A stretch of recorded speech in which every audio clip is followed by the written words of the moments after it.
सभापती महोदय, महाराष्ट्र विधानसभेने संमत केलेले सन 2020चे त्रिसवी क्रमांक 38 महाराष्ट्र सहकारी संस्था दुसरी सुधारणा विधेयक 2020 मी आपल्या अनुमतीने मांडतो. विधेयक मांडण्यात आले. सभापती महोदय, महाराष्ट्र विधानसभेने संमत केलेले सन 2020चे विधानसभा विधेयक क्रमांक 38 महाराष्ट्र सहकारी संस्था दुसरी सुधारणा विधेयक 2020 विचारात घ्यावे असा प्रस्ताव मी आपल्या अनुमतीने मांडतो. प्रस्ताव असा आहे की महाराष्ट्र विधानाने संमत केलेले 2020 चे 20वी क्रमांक 38 महाराष्ट्र सहकारी संस्था सुद्धा दुसरी सुधारणा विधेयक विचारात घ्यावे. प्रश्न असा आहे की महाराष्ट्र विधानसभेने संमत केलेले 2020 चे 20वी क्रमांक 38 महाराष्ट्र सहकारी संस्था दुसरी सुधारणा विधेयक 2020 विचारात घ्यावे काय? अनुकूल असतील त्यांनी होय म्हणावे, प्रतिकूल असतील त्यांनी नाही म्हणावे. होयचे बहुमत. 1 मिनिट. तुम्हाला बोलायचं तर मला तर बोलून द्या ना आधी. अनुकूल असतील त्यांनी होय म्हणावे. होयचे बहुमत आहे. होयचे होणे विधेयक विचारात घेण्यात आले. बोला. विरोधी पक्ष नेते जे ठरले. सभापती महोदय, सूचना आहे.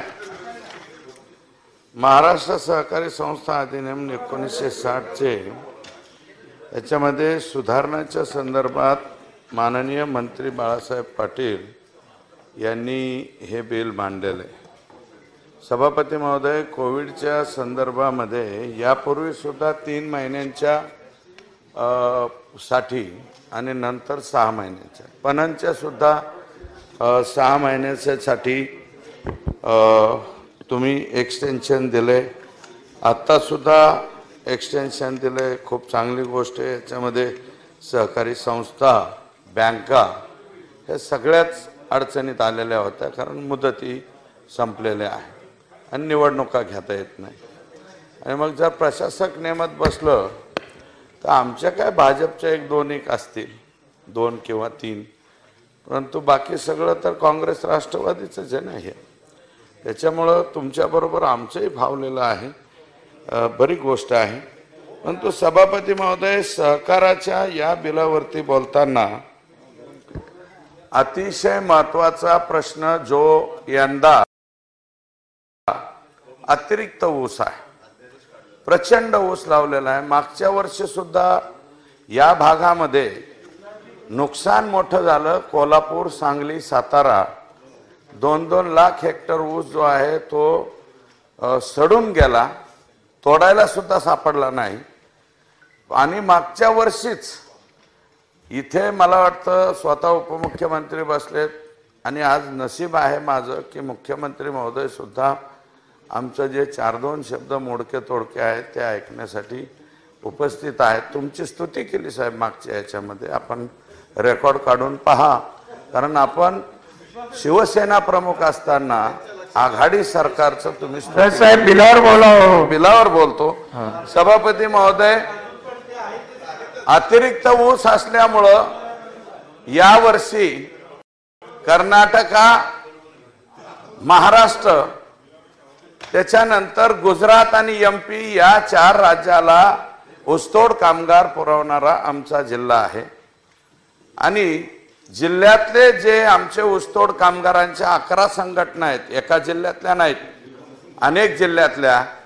यापूर्वी या लवादामध्ये आदरणीय पवार साहेब आणि गोपीनाथरावजी मुंडे साहेब जे ऊसतोड कामगारांचं आमचं दैवत राहिलेलं आहे, यांनी 3 वेळा, मुंडे साहेबांनी 3 वेळा वाढ मुंडे साहेब आणि पवार साहेबाच्या लवाद्याने दिली. अगोदरची वाढ जी आहे ती बबनराव ढाकणे साहेबांनी तत्कालीन त्यावेळेस दिली होती 20% नंतर 25% मुंडे साहेबांनी दिली. मुंडे साहेब आणि पवार साहेबाच्याच लवादानी 35% दिली. आणि 2011 साली मी 35% लवादाला होतो आणि 11 सालच्या ऐतिहासिक त्या लवादामध्ये सुद्धा राष्ट्रवादी काँग्रेस पक्षाचा आमदार असताना सुद्धा मी मुंडे साहेबांच्या बाजूने, कारण आमचा जिल्हा ऊस तोड्याचा आहे, यांचे जिल्हे ऊसावाले आहेत, आमचे तोडणारे आहे, त्याच्यामुळे आम्हाला तोडणाऱ्यांच्या बाजूने राहावं लागतं. कशाचं आहे सभापती महोदय, नाही उपस्थित राहायचंय का? ऊस तोडायचं बिल आहे आमचा नाही ना, मी म्हणतोय बिल कशाचं आहे आता बिलावर तर कोणत्याही मुद्द्यावर बोलता येतं ना. असं कोण म्हणलं? मला 136 करून खाली बसतो, मी बसतो. बोला बिलावर बोला. सभापती महोदय, सर्व धर्म समभाव ऊसतोड कामगारांची एकच जात आहे. सभापती महोदय, अनेक जातीचे लोक ऊस तोडतात. आम्ही एकात्मता वगैरे सगळं म्हणतो, ती सगळ्यात मोठी एकात्मता जर कुठे दिसत असेल तर ती ऊसतोड कामगारांच्या मध्ये दिसते. इथं मराठा समाज आहे, वंजारी समाज आहे, बंजारा समाज आहे, धनगर समाज आहे, भिल्ल समाज आहे, मुस्लिम तडवी आहे, मागासवर्गीय आहेत, दलित आहेत, मातंग आहेत, सगळ्या समाजाचे, माळी समाजाचे लोक आहेत. सगळ्या समाजाचे लोक ऊस तोडतात. आणि तुमचं जे इमले उभे राहतात पश्चिम महाराष्ट्राचे आणि सगळ्यांचेच, ते आमच्या घामाच्या जोरावरती उभे राहतात. पण आमच्या घामाला दाम राहिला नाही. सभापती, मागचे 2 जे एक सामंजस्य करार जो जयंत पाटील साहेबांनी आमच्या नेत्या पंकजाताईंच्या बरोबर केला 2014 आणि नंतर एक अंतरिम वाढ दिली त्यांनी, माननीय जयंत पाटील साहेबांनी. पंकजाताई, कारण त्यावेळेस आमच्या मजबुरीचा गैरफायदा 100% जयंत पाटलांच्या लवादाने घेतला असं आम्हाला वाटतं. कारण दुष्काळ होता, लोक थांबत नव्हते, म्हणून आमच्याच संघटनांचे लोक पंकजाताईंकडे गेले. ताई म्हणले हे मिटून घ्या, नाहीतर हे संप फोडतील. संप फोडायला सुद्धा राजगड सहकारी साखर कारखाना ऑफ ऑर्डर आहे की लवादाने घेतलेला निर्णय सर्वसंमतीने झाल्यावर, सर्वांनी मान्य केल्यावर लवाद्यातल्या एका सदस्याला गैरफायदा घेतला असं म्हणणं हे चुकीचं आहे.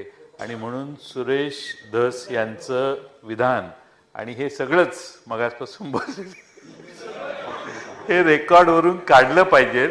कारण त्यांनी माझा नावाचा उल्लेख करून काही हेतवारोप केलेत, ते तर ते रेकॉर्डवरून काढावे. ठीक आहे. सभापती महोदय, त्यांना शब्द जो लागला अहो, असेल मेटे साहेब परत त्यांना बोलून द्या ना, तुम्ही खाली बसून परत काय बोलण्यात आलेलं आहे? तो शब्द परत घ्या. हा मी सांगतोय, नाही, ठीक आहे. संपूर्ण नाही काढून देणार. ते तुम्हाला जे योग्य वाटेल ते काढा. चला बोला.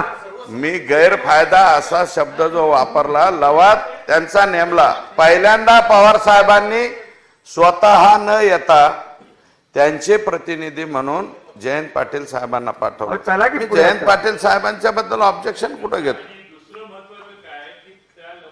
निर्णय झाल्यावर यांनी हू का चूक केलं नाही. यांनी येऊन सांगितलं, फार लवादाचे सदस्य होते, त्यांनी येऊन माझं स्वागत केलं, अभिनंदन केलं आणि चांगला निर्णय दिला. हे तुम्ही मला गळ्यात पडून सांगितलं, कारण त्यावेळी तुम्ही राष्ट्रवादी. तुम्ही पराभूत झाला, हा विषय बिलात नाही. तुम्ही बोला. चुकीचं बोलतायत ते. अहो, पुढे बोला.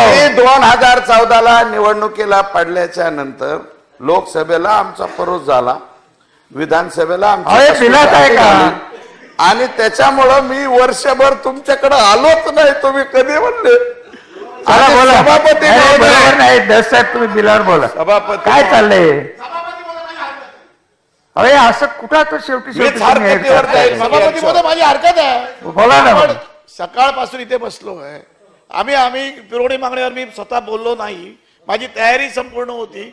परंतु आज बिलावर आपण शेवटचं ठरलं की बिलावर बोलायचं नाही. आम्हाला पण बोलायचं आहे, भरपूर सहकार आम्हाला पण बोलायचं आहे. नाही सभापती महोदय,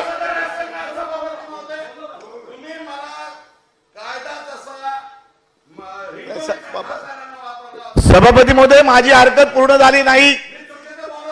काय सभापती हे बघा, मी तुम्हाला एकच सांगतो की तुम्ही बिलावर बोलायला लागलाय. ते लवाद आणि बिवाद हा विषय मी तपासून घेईन. एक मिनिट. अहो, तसं झालेलं आहे ना जन. अहो, बोला की बिलावर. ती महोदय, माननीय जसे मला जयंत पाटील साहेब म्हणाले अहो, चला विषय मला संपवा. काढून टाका, नाही, त्यांचं सुद्धा वाक्य काढावं हे लागेल. माझं मी ठरवून तुम्ही सांगायची गरज 2014 नाही. जो लवाद झाला, तदनंतर मी निवडणुकीत पडलेलो होतो 1 वर्ष. मी राष्ट्रवादी भवनला सुद्धा आलो नाही आणि जयंत पाटलांना सुद्धा भेटलो नाही. आणि मी जे आहे पांडे जयंतराव माझी जयंतराव त्यांना बोलून द्या. अजिबात कमी होऊ शकत नाही, बोला हो. कारण माझं अजून काही एवढं वय झालेलं नाही. त्याच्यामुळं सभापती महोदय जाऊ द्या. जयंत पाटील साहेब, आमचं दुःख आम्हाला आहे, त्याच्यामुळे आम्हाला बोलू द्या. सभापती महोदय, अनेक संघटनांनी यावेळेस लवादाच्या अध्यक्ष आमच्या पंकजाताईच आहेत, त्याच अंतिम निर्णय घेतील, त्याच्याबद्दल आमचं मत नाही. परंतु सगळ्या संघटनांनी जे आता मागणी केलेली आहे ती 150% वाढीची केलेली आहे. सभापती महोदय, यापूर्वी पवार साहेबांनी मुंडे साहेबांनी 70% वाढ दिली. आम्ही 150% मागणी करणार आहोत. द्यायचं किती ते लवादाचे अध्यक्ष आपणच राहणार आहात. आणि पंकजाताई आमच्या झालं का? तर सभापती महोदय, याच्यामध्ये मुकादमांना 18.5% 37% वाढ द्यावी अशा प्रकारे. काय जयंतराव, काय सुरेशराव, किती वेळा सांगायचं बिलावर बोला. तुम्ही कशाचा विषय काढताय? तुमचं म्हणणं आहे, तुम्ही लवादाचे सदस्य कुठेतरी समजुतीने घ्या. हा काय प्रश्न आहे का? हा असं कसं तुम्ही कशावरही बोलताय? बिलावर येऊ. सभापती महोदय, ठीक आहे, मी आमच्या ऊसतोड्यांवरती तुम्ही बोलून देऊ नका आम्हाला. नाही रे रावते साहेब, थांबा, मी बघतो ते. नाही हे काय बरोबर नाही. विरोधी पक्ष, चला बोलून देते ना. तुम्ही खाली बसा. सभापती महोदय, रावते साहेब खाली बसा. महोदय. रावते साहेब एक मिनिट. अजून एक बिल आहे. चला बोला. अजून एक बिल आहे सहकाराचं. बोला. एक बिल आहे, पुढच्या बिलावर बोला. अजून एक बिल आहे सहकाराचं, त्याच्यावरती बोलतो. 38 वरती नका बोलून देऊ, 39 वर बोलतो. तुम्ही पण बिलावर बोला ना. सभापती महोदय, सहकाराच्या बिलाचा आणि ऊसतोड कामगारांचा संबंध नाही असं जर या सभागृहात बोललं जात असेल तर याचे परिणाम पुढच्या 2 महिन्याच्या नंतर सहकारी साखर कारखान्यांना भोगावे लागतील. आमचे लोक येणारच नाहीत यावर्षी. कशाला यायचं तुमच्याकडं? काय वागणुकी दिल्या तुम्ही आम्हाला? 150 रुपयाचा शेंगदाणा, 70 रुपयाला गाय छाप, आणि येताना कुत्रीच्या वेळी मारला आमच्या लोकांना. मारलं ना तुम्ही. किती मारावं याचंही काही लिमिट ठेवलं नाही. यंदा कशाला यायचं तुमचं ऊस तोडायला? दरवर्षी येतो आम्ही पोटाची खळगी घालायला, पण यंदा तुमच्या आणि मोदी साहेबांच्या कृपेमुळे मस्त 54 किलो मिळतंय, त्याच्यामुळं आम्ही येणारच नाहीत. यंदा ऊस तोडायचा नको. सहकारी ह्याच्यामध्ये सहकारामध्ये आम्हाला जर न्याय नसेल, नाहीतरी सहकारी साखर कारखाने आमच्या बरोबर करार करत नाहीत.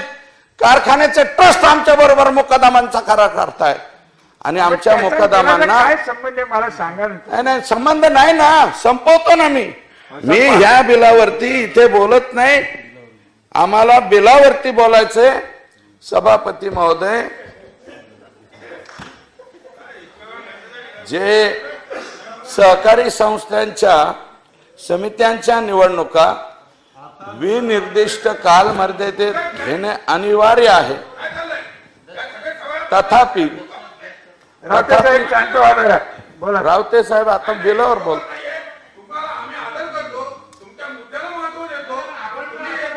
आतापर्यंत संपलं होतं. रावते साहेब मी संपलं असतं. मी एक मिनिट.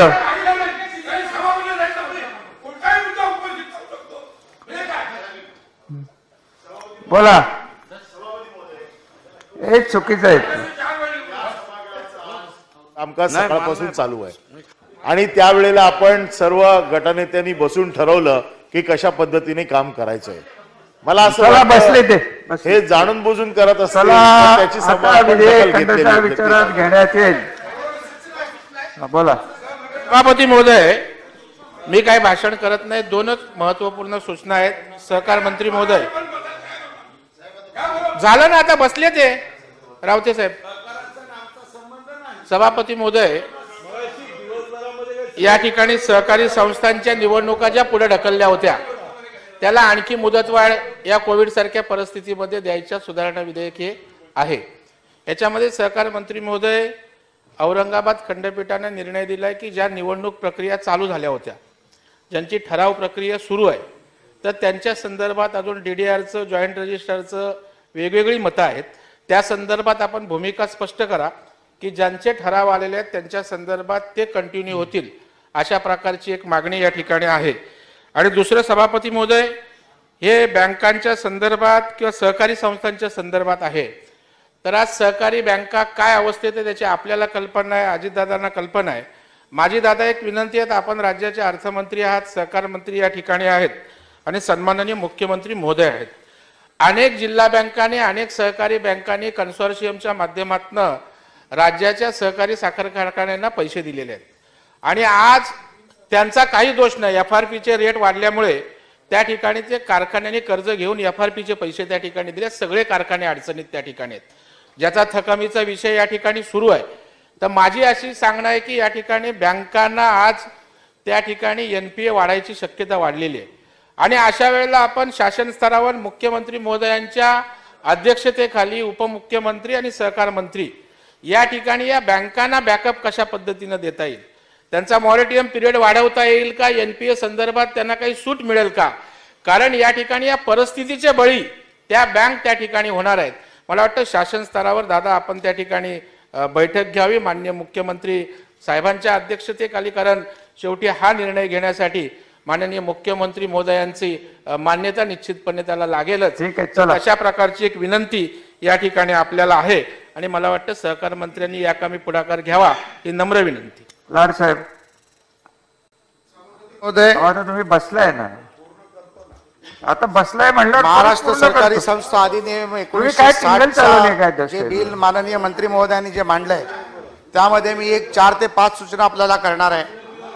त्यापैकी पहिली जी सूचना आहे, ज्या बाबतीत विरोधी पक्षनेत्यांनी सांगितलं की ज्या निवडणुका लागल्या होत्या परंतु पुढे गेल्या, अशा निवडणुकांमध्ये आम्ही ठराव गोळा केलेले आहेत. ते ठराव गोळा केलेले आहेत त्या बाबतीतली सूचना जी विरोधी पक्षनेत्यांनी मांडली ती आपण स्पष्टपणे त्या बाबतीतले निर्देश द्यावेत, जेणेकरून सहकारी संस्थांना त्यामध्ये मदत होईल. दुसरं, काही पतसंस्थांना AGM बद्दल आणि ऑडिट बद्दलची अजून माहिती मिळालेली नाही आहे. तर सर्व पतसंस्था या राज्यातल्या आपल्या स्पष्ट आदेशाची वाट पाहतात. DDRच्या माध्यमातून किंवा सहकारी सोसायटीच्या माध्यमातून सर्व पतसंस्थांना त्या बाबतीतले निर्देश देण्यात यावेत, जे आपण कबूल केलं होतं की ते आम्ही पास केलेलं आहे म्हणून. तिसरं आहे की सहकार संस्थांचं जे ट्रेनिंग आहे त्याच्या जाचक होत्या, त्या बाबतीत मी वेळोवेळी आपल्याला पत्र दिलं आहे, मागच्या अधिवेशनात देखील सांगितलं आहे. यामध्ये विभागीय फेडरेशनला किंवा जिल्हा फेडरेशनला या ट्रेनिंगच्या बाबतीतले आपण आदेश द्यावेत. चौथा प्रश्न जो आहे, विनंती आहे जी विरोधी पक्षनेत्यांनी सकाळी देखील मांडली की सहकारी बँका मुंबईमधल्या ज्या आहेत त्यांना E-पाससाठी त्या बँकांना आपण झालंय की झालंय ते, नाही, पण ते साहेब द्यायला पाहिजे ना, आमची लोक. यांनी मागितल्यावर ते रेकॉर्डवर आलंय. शेवटचा पाचवा विषय आहे की सेल्फ रिडेव्हलपमेंटच्या बाबतीत नाबार्डने आता एक निर्णय घेतलाय की मुंबई बँकेचं सेल्फ रिडेव्हलपमेंटला परवानगी देणार नाही. मुंबई जिल्हा बँकेचे सभासद हे हाऊसिंग सोसायटीचे सदस्य सभासद आहेत, त्यामुळे सेल्फ रिडेव्हलपमेंट ही एक चांगली योजना मुंबई बँकेच्या माध्यमातून, प्रवीणजींच्या माध्यमातून आम्ही सर्वांनी मिळून ती चालवली होती. माझी सहकार खात्याला विनंती आहे की त्यांनी त्या बाबतीत नाबार्ड बरोबर बँकेच्या माध्यमातून आम्हाला पत्रव्यवहार करत असताना किंबहुना त्यांच्या बैठका घेत असताना आम्हाला सहकार्य करावं, जेणेकरून मुंबईमधल्या सेल्फ रिडेव्हलपमेंटचे जे प्रोजेक्ट्स आहेत त्याला पुढे जाण्यामध्ये आम्हाला मदत होईल. धन्यवाद. ठीक आहे, आता विधेयक खंडच्या विचारात घेण्यात येईल. खंड 2 ते खंड 4, खंड 1 संपूर्ण शीर्षक हेतुवाक्य विधेयकाचे भाग समजण्यात यावे. अनुकूल असतील त्यांनी होय म्हणावे, प्रतिकूल असतील त्यांनी नाही म्हणावे. होयचे बहुमत आहे, होयचे बहुमत आहे. खंड 2, खंड 4, खंड 1 संपूर्ण शीर्षक हेतुवाक्य विधेयकाचे भाग झाले. प्रभारी मंत्री. सभापती महोदय, या 38 नंबरच्या बिलावर बोलत असताना काही सन्मान्य सदस्यांनी काही सूचना केल्या आहेत. त्यामध्ये सुरेश धस यांनी मुदतवाढ देणे आवश्यक होते ती त्याबद्दल शासनाचं त्यांनी अभिनंदन केलं आहे. पुरामुळे ज्यांचं नुकसान झालं त्यांना मदत मिळावी अशा प्रकारची अपेक्षा त्यांनी त्या ठिकाणी केली आहे. त्याचप्रमाणे एक दुसरं मी या ठिकाणी सांगतो की राज्यामधल्या घाम गाळणाऱ्या कष्टकऱ्यांना सर्वांना न्याय देण्याची भूमिका ही शासनाची सातत्यानं त्या ठिकाणी राहिली आहे.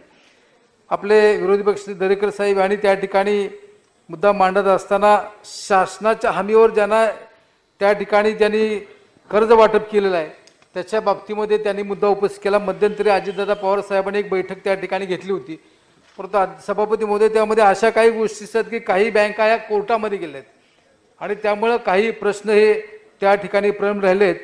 परंतु उर्वरित कामासाठी आम्ही वरिष्ठ पतीवर त्या ठिकाणी बैठक ही त्या ठिकाणी घेऊ. त्याच पद्धतीनं सन्माननीय सदस्य श्री लाड साहेबांनी काही मुद्दे मांडले. त्यामध्ये त्यांचा मुद्दा एक आहे की ठराव जे आपण गोळा केले आहेत त्याच ठरावावर निवडणुका घ्याव्या. त्या बाबतीमध्ये काही लोकांचा मतप्रवाह त्या ठिकाणी निश्चित आहे. सभापती महोदय, निवडणुका ज्या टप्प्यावर थांबल्या त्या टप्प्यापासून पुढे त्या करण्यात येतील, परंतु ज्यावेळी आपले कोविडचे एकंदर संकट दूर झाल्यानंतर त्या ठिकाणी आपल्याला त्या निवडणुकीसाठी करता येईल. परंतु हे तपासायला लागेल की साधारणपणे 6 महिन्यापेक्षा जास्त कालावधी झाला तर काय करायचं तेही त्या ठिकाणी आपल्याला करावं लागेल. त्याच पद्धतीने एजीएमला आपण मुदतवाढ दिलेली आहे, ऑडिटलाही मुदतवाढ दिली आहे. एजीएमला 31 मार्चपर्यंत दिले ना, ऑडिटला 12 डिसेंबर अखेर त्या ठिकाणी दिलेले आहे. त्याच पद्धतीने एक दुसरा चांगला मुद्दा मांडला की ट्रेनिंग सेंटर सुरू करावं. पूर्वीच्या काळामध्ये काहीच ठिकाणी ट्रेनिंग सेंटर सुरू होते, आता आम्ही त्यामध्ये काय अटी शिथिल करतोय आणि काही संस्थांना त्या ठिकाणी आम्ही तशा प्रकारची परवानगी आम्ही त्या ठिकाणी देतोय. त्याच सन्माननीय सभापती महोदय, आता यावर चर्चा सर्वांनी झाली आहे. मी या ठिकाणी प्रस्ताव या ठिकाणी असा आहे की महाराष्ट्र विधानसभेने संमत केलेले सन 2020चे 20वी क्रमांक 38 महाराष्ट्र सहकारी संस्था दुसरी सुधारणा विधेयक 2020 या ठिकाणी संमत करण्यात यावे. प्रस्ताव असा आहे की महाराष्ट्र विधानसभेने संमत केलेले 2020 चे 20वी क्रमांक 38 महाराष्ट्र सहकारी संस्था दुसरी सुधारणा विधेयक 2020 संमत करावे. प्रश्न असा आहे की महाराष्ट्र विधानसभेने संमत केलेले 2020 चे 20वी क्रमांक 38 महाराष्ट्र सहकारी संस्था दुसरी सुधारणा विधेयक 2020 संमत करण्यात यावे. काय अनुकूल असतील त्यांनी होय म्हणावे, प्रतिकूल असतील त्यांनी नाही म्हणावे. होयचे बहुमत आहे, होयचे बहुमत आहे. महाराष्ट्र विधानसभेने संमत केलेले 2020 चे 20वी क्रमांक 38 महाराष्ट्र सहकारी संस्था दुसरी सुधारणा विधेयक संमत करण्यात आले. 39 बाळासाहेब 39 सन्मान हो हो त्याच्या पुढे गेले. ठीक आहे. सन्मानित सभापती महोदय, या निवडणुका 17 सप्टेंबर आपण पुढे ढकलल्या होत्या, परंतु आता आपण 31 डिसेंबर त्या पुढे आपण घेऊ आपण. ठीक आहे, चला ठीक आहे. सन्मानित सभापती महोदय, महाराष्ट्र विधानसभेने संमत केलेले सन 2020चे 20वी क्रमांक 39 महाराष्ट्र सहकारी संस्था तिसरी सुधारणा विधेयक 2020 मी आपल्या अनुमतीने मांडतो. विधेयक मांडण्यात आले. मंत्री महोदय, सभापती महोदय, महाराष्ट्र विधानसभेने संमत केलेले सन 2020चे 20वी क्रमांक 39 महाराष्ट्र सहकारी संस्था तिसरी सुधारणा विधेयक 2020 विचारात घ्यावे असा प्रस्ताव मी आपल्या अनुमतीने मांडतो. प्रस्ताव असा आहे की महाराष्ट्र विधानसभेने संमत केलेले 2020 चे 20वी क्रमांक 39 महाराष्ट्र सहकारी संस्था तिसरी सुधारणा विधेयक 2020 विचारात घ्यावे. प्रश्न असा आहे की महाराष्ट्र विधानसभेने संमत केलेले 2020 चे 20वी क्रमांक 39 महाराष्ट्र सहकारी संस्था तिसरी सुधारणा विधेयक 2020 विचारात घ्यावे. काय अनुकूल असतील त्यांनी होय म्हणावे, प्रतिकूल असतील त्यांनी नाही म्हणावे. होयचे बहुमत आहे, होयचे बहुमत आहे. विधेयक विचारात घेण्यात आले. आता विधेयक खंडशः विचारात घेण्यात येईल. खंड 2 खंड 1 शीर्षक आणि हेतुवाक्य हे विधेयकाचे भाग समजण्यात यावेत. अनुकूल असतील त्यांनी होय म्हणावे, प्रतिकूल असतील त्यांनी नाही म्हणावे. होयचे बहुमत आहे, होयचे बहुमत आहे. खंड 2 खंड 1 संपूर्ण शीर्षक हेतुवाक्य विधेयकाचे भाग झाले. प्रभारी मंत्री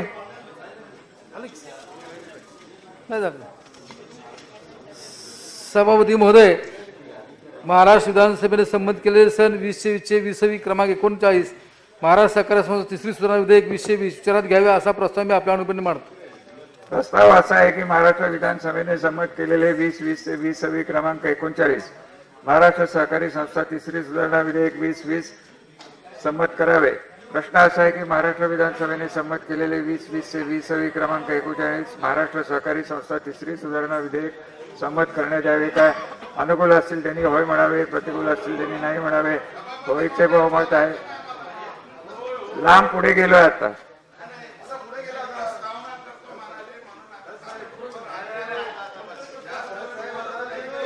मुद्द्यावर बोला.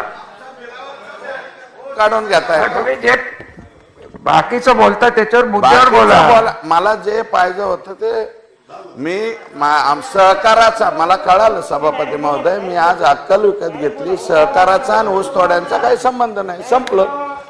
सभापती महोदय, हे जे बिल या ठिकाणी आणलेलं आहे बाळासाहेब पाटील साहेबांनी, 10 वर्षाच्या कालावधीच्या पुढं कुठल्याही सदस्याला ठेवायचं नाही वगैरे वगैरे, असं कुठे केलंय? यापूर्वीचा कायदा मला समजून सांगा ना, बाळासाहेबांनी समजून सांगावं मला.